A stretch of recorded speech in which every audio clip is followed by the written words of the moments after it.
Buckle up, this month got weird.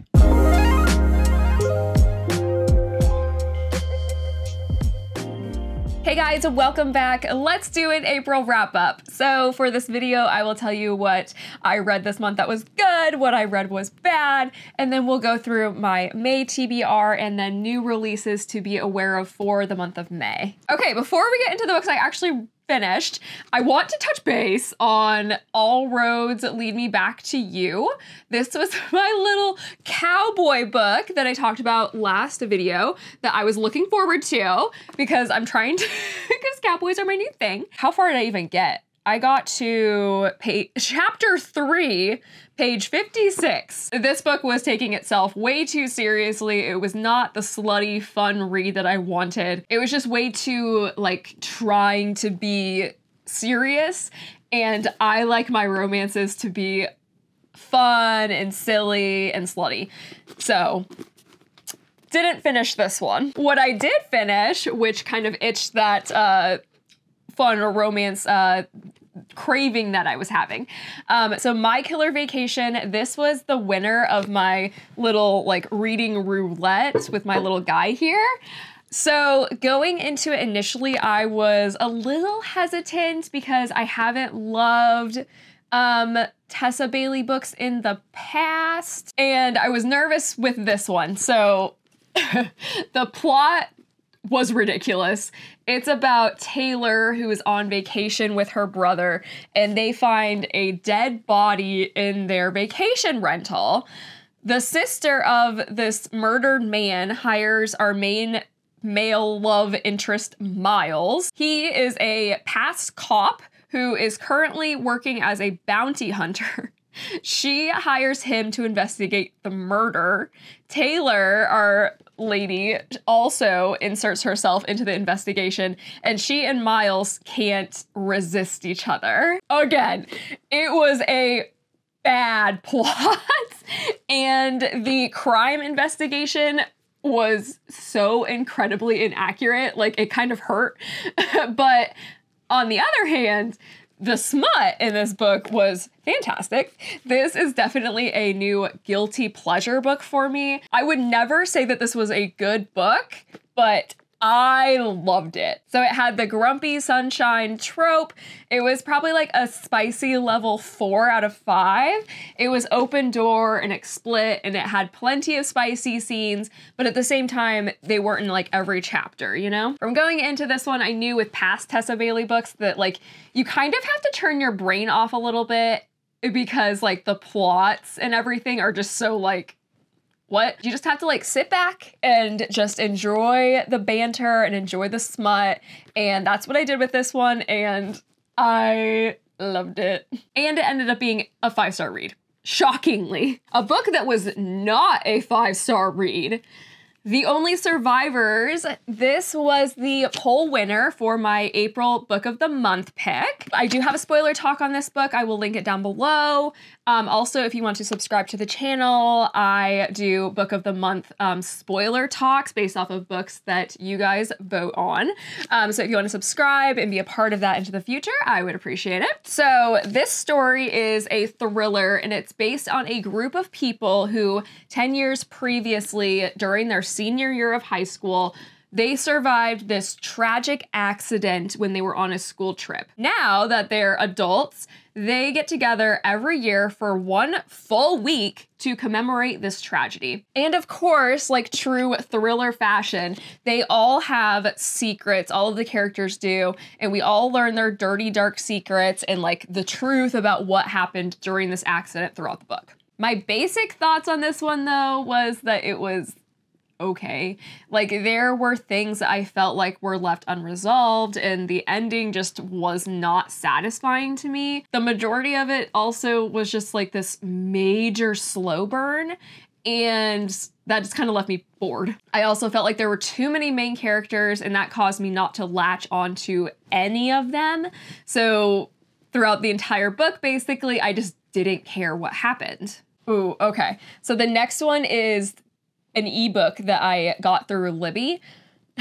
It's Tender is the Flesh. I can't even. So this is a novella that was translated from Spanish, and basically it's about this dystopian world where due to a virus, people can no longer consume animals. So they consume other people. So the book is of the horror genre, and yeah, it was pretty fucked up and disturbing and uncomfortable for sure. So we have the main character, Marcos, who works in a head processing plant. And that's what they called the people who they consumed, like who they consider cattle. And the processing of the cattle is very descriptive. So that was awkward. So Marcos, our main character, is uncomfortable with this whole transition to eating people. Like he's vegetarian, he doesn't eat people, but his company kind of like as like an incentive, like a bonus, he's given one of these specimens, and then he basically has to either care for her or sell her or slaughter her. And yeah, that's all I want to reveal, but just know that the ending was so fucked. I can't even. This was a book that I read it because I saw in a Reddit thread where it was like, what's the most disturbing book that you've ever read? And somebody mentioned this book, and yeah, I would agree with that. Okay, on a lighter note, moving right along, we have The Right Move. This is a Kindle Unlimited romance novel about an NBA player whose sister's best friend has moved into his spare room in his penthouse. Naturally, they start a fake dating thing to get him to be more likable with his fellow teammates, and so that she can show up her ex when they go to this wedding that he's gonna also be at. So this book has so many tropes, but honestly, it felt like they were meshed together really well. And I actually liked this book a lot more than I was expecting. It was kind of addictive. At some point, I stayed up until like 1 a.m. because I could just not tear myself away from this one. So for the tropes, we have this like super nurturing, sweet, social butterfly, like super sunshiny, like female main character. And then the opposite, we have the stoic, like brooding, antisocial, jealous, and kind of like possessive main male character. So if you're into reading any of those types of personality types, I thought they actually worked really well for these characters' like chemistry. Like it felt like a true opposites attract type of situation. Also, we had close proximity because they were forced to live, well, not really forced, they weren't forced to live together, but they lived together. And there was some sharing of beds, fake dating, some spicy scenes before they even had sex for the first time. You know, classic romance. My biggest complaint with this book was that it was so long. A romance book should not be 500 pages. That's one of my biggest pet peeves. Why is it so long? We need to cut this down. If it's a fantasy with like a romance aspect, great, because you need to build that world. But just a like contemporary romance novel does not need to be 500 pages, I swear to God. It's just one of those things I feel like after like 200 pages, when we're still in the middle of the plot, it just kind of starts getting boring. And in this case, the author started adding in just like this random subplot to kind of make the book longer. So with this one, there was a fertility subplot with the main female character. It would randomly just kind of become full focused. And I didn't care for it. I personally don't like when romance novels, like when the main character struggles with the reality of fertility issues throughout the whole book, and then we get a miracle baby in the epilogue. So just be aware of that trope being present in this book if you are sensitive to that topic. So I liked this book, but I would have really loved it if it was shorter. Several times I thought to myself, like, I was reading it and I was like, oh yeah, this would be a good ending. This feels natural. Like it could just end. But then it just kept going and going and going. I really did enjoy the two main characters' banter and the tension of them like circling around their feelings. But once they were together, I was just like ready for it to end. And then the main male character, Ryan, just started to get a little bit too possessive for my taste. And then we got this like annoying third act breakup and a too long of an epilogue.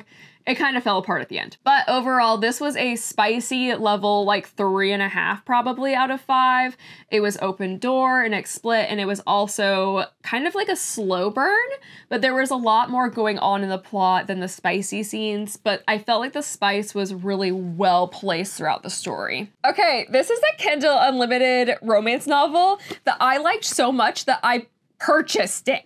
You know it's good when you go out of your way to purchase a physical copy of it after you already read it for free on Kindle Unlimited. This is a romance novel about Jude, who is an interior designer, and she's working for Chef Theo.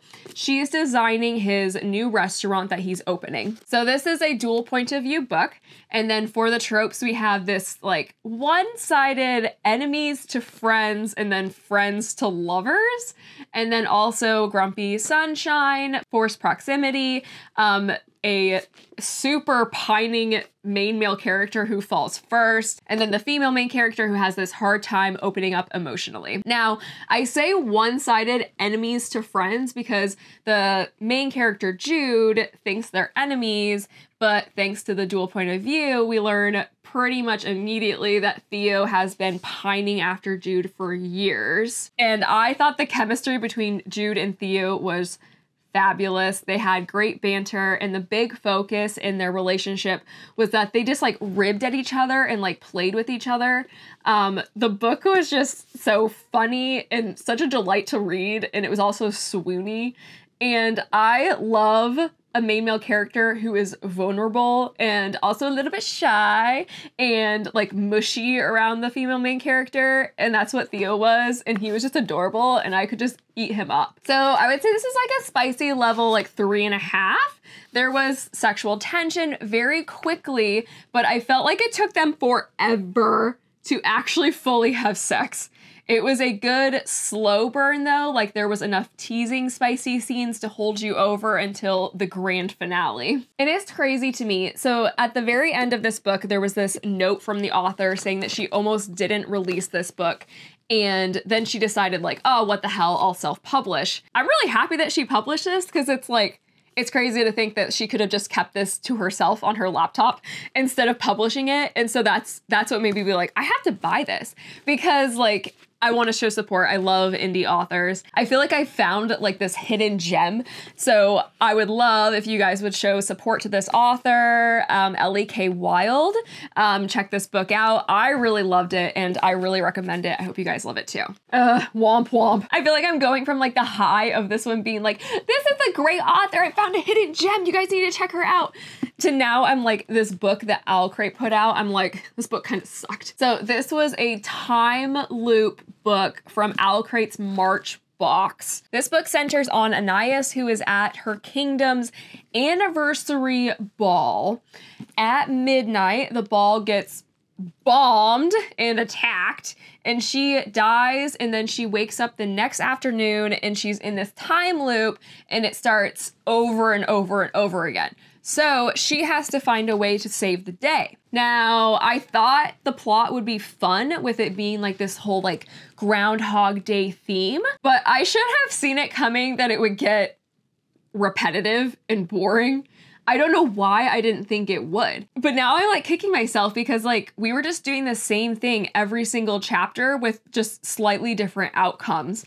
And each time the main character would learn like new political information that would help her to figure out how to stop the attack. But I found the political stuff to be so boring, and I wanted to like this book so much more than I did. Like overall, I found the world building to be a little confusing, but not in the way that like I didn't understand it, but more in the way that like I just didn't like it or like I just didn't believe the world building. I also didn't find the characters to be compelling, and there was a small romance aspect in the book, but I thought that was severely lacking. I did not believe it at all. This just wasn't it for me. I'm curious if other people, if they were to read it, if they were to like it. God, I wanted to like you so bad.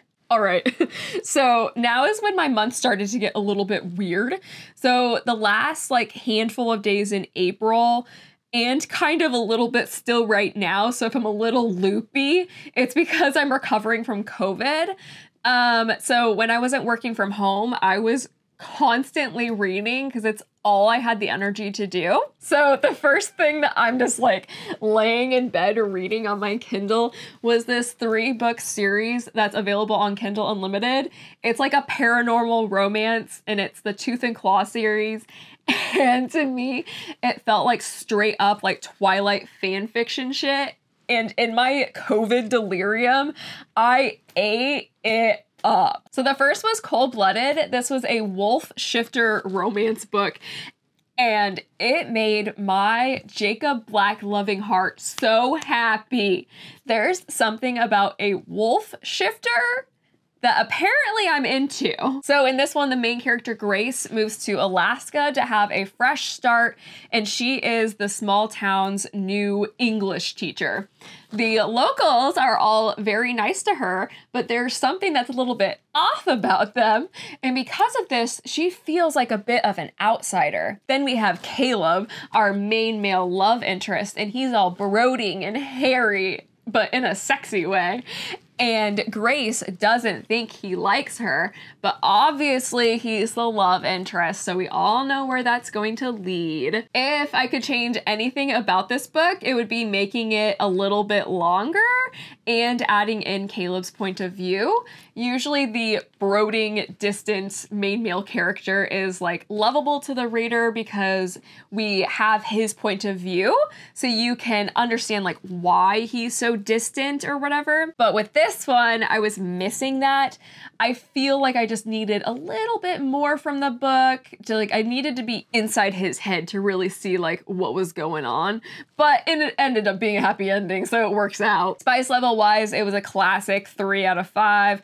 Typical romance formula, sexual tension leading up to the big event at like the 70% mark. Next in this series, we shift gears and we focus on vampires in Hot Blooded. This was a dual point of view book. Happy that the author switched it up. It's about Tessa, who signs up for a blood donation program where you get paired with a vampire and willingly feed them. The vampire Tessa gets paired with is Amos, and apparently in this world that the author has created, vampire venom for some people when they get drinking from, fed off of, would that be the right term? I don't know. Anyway, the venom can have sexy side effects, and so naturally, a romance blooms. This book was a bit spicier than the last just because I can barely talk about this without laughing, but like I legitimately loved these books.